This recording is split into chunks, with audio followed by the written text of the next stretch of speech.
Assalamualaikum warahmatullahi wabarakatuh. Di sini saya akan memaparkan hasil makalah saya yang berjudul Business Plan Dimsum Mentai. Mengapa saya mengambil bisnis kuliner? Karena yang pertama alasannya saya suka makan, kemudian saya suka masak, dan cita-cita saya kedepannya ingin menjadi food vlogger yang menikmati berbagai kuliner di berbagai kota maupun luar negeri, sehingga muncullah ingin membuka usaha bisnis kuliner.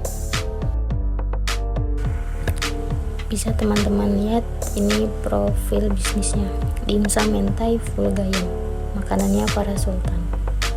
Nama usaha ini Dimsum Mentai Full Gayam, jenis usahanya kuliner, alamatnya di Cikampek, pemiliknya saya sendiri. Adapun visi dan misinya yaitu menjadikan brand dan produk dikenal oleh semua kalangan dengan mempunyai cita rasa yang khas dan juga terus maju serta berkembang.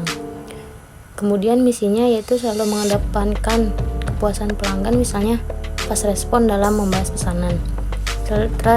Terus memberikan cita rasa yang kuat serta khas dari owner.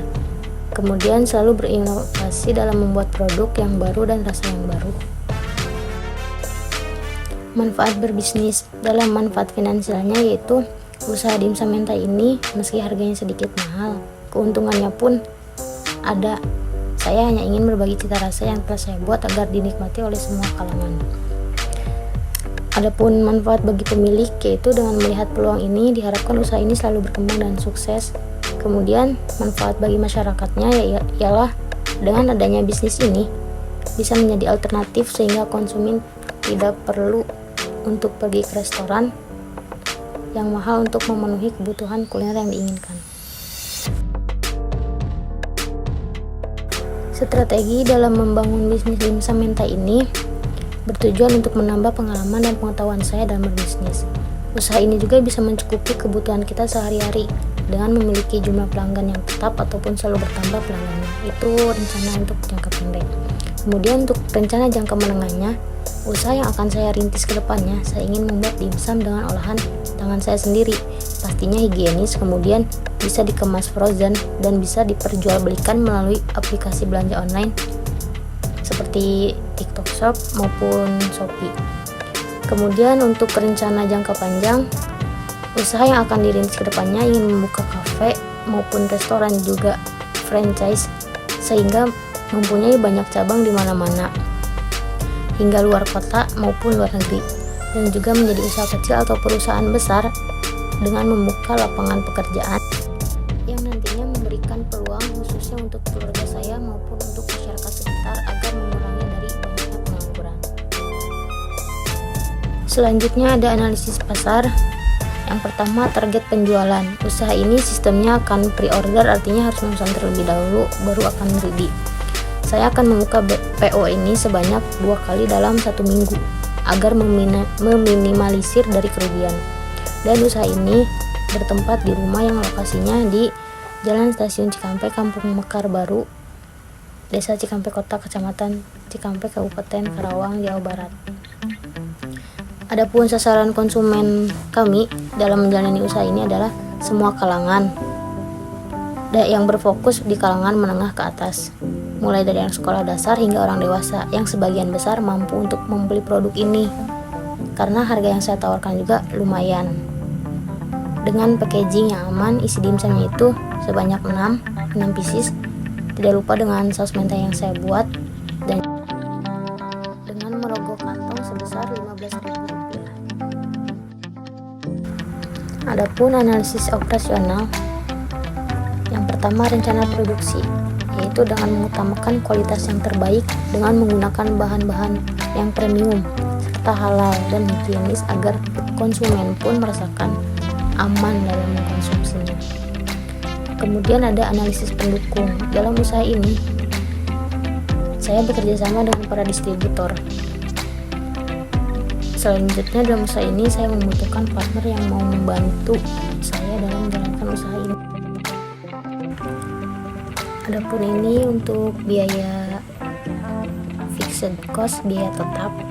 Yang pertama ada panci listrik sebesar harganya 55.000. kemudian spatula silikon, parutan keju, gunting, saringan minyak, dan gas torch yang totalnya itu sebesar 101.000. Kemudian variabel cost atau biaya yang variabel itu ada dimsum sakana, saus sambal, mayones, keju dan parsley, garpu, dan aluminium foil cup yang totalnya itu 58.000.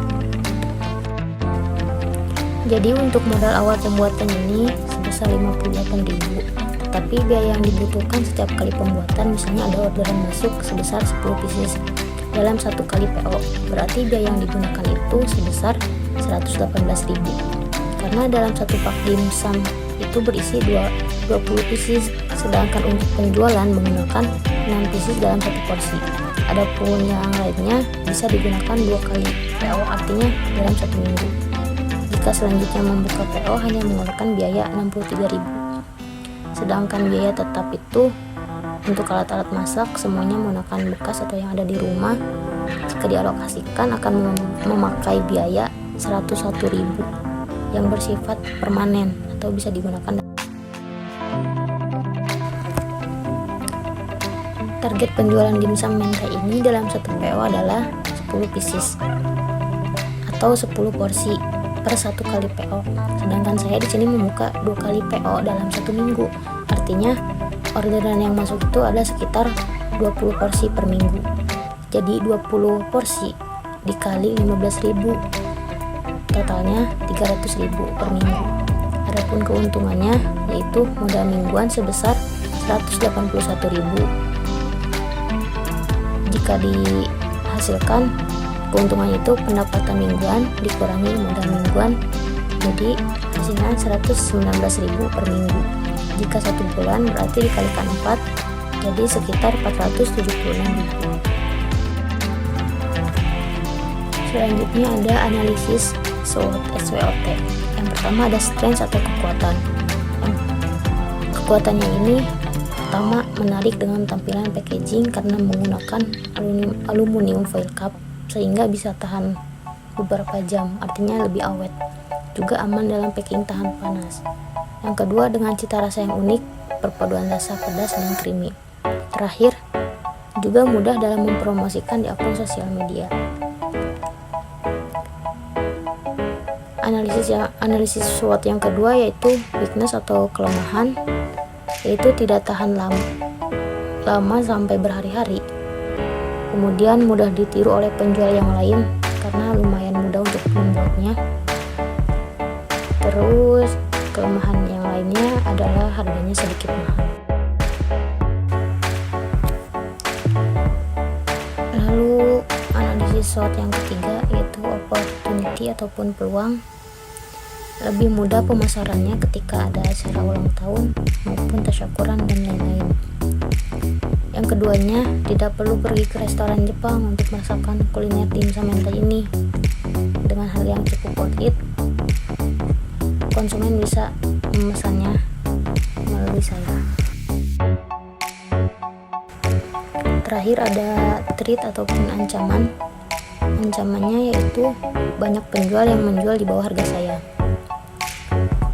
Kedua, kedepannya pasti akan ada makanan yang lebih aneh, lebih unik, lebih enak lagi, sehingga makanan ini akan kalah saing. Jadi kesimpulannya, jika kita ingin memulai usaha, yakinlah dengan percaya bahwa rezeki itu sudah Allah atur. Jangan takut untuk memulai. Kita carilah ilmu atau pengetahuan tentang berbisnis atau menjadi seorang pengusaha yang sukses itu bagaimana. Dan juga yang harus diperhatikan dalam memulai bisnis, yang pertama pastinya modal, kemudian mempunyai kemampuan berjualan, promosi, dan juga mengatur keuangan, serta tidak gengsi untuk berjualan. Berjualanlah dengan sopan dan jujur, gunakan hasil bisnis sepertinya. Sekian, dan juga maaf bila ada kata-kata yang salah. Sekian dan terima kasih. Wassalamualaikum warahmatullahi wabarakatuh.